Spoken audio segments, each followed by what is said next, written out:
What's going on, everybody? Cack and Balls here again. We're going to do an unboxing video today. Haven't done one of these in a while, so I figured now's the time to make another one. This item I bought off of a forum on Facebook. Hopefully this is in the shot here. Oh, it is. This item, the guy had a couple items up on the page for getting an idea what the prices were and stuff like that. And people were asking if anything was for sale, and he says it was. So I went ahead and made an offer on it because he said to make an offer. So basically, just something small.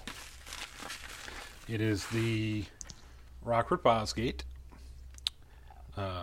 distribution block, ground distribution block, and it is the black and grind style series distribution block.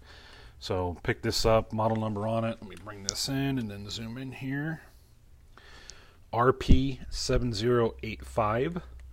Still has the two mounting screws in it. Doesn't look like it's ever been used. Hasn't been opened. Staple is still sealed up at the top here.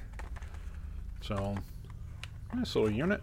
I have a couple other distribution blocks, which are the DSM style distribution blocks that this will go good with. So, but just real quick unboxing video. That's all we got today. Let me zoom back in on that. So if you have any questions or anything like that, feel free to give me a holler. Otherwise, have a good one, guys.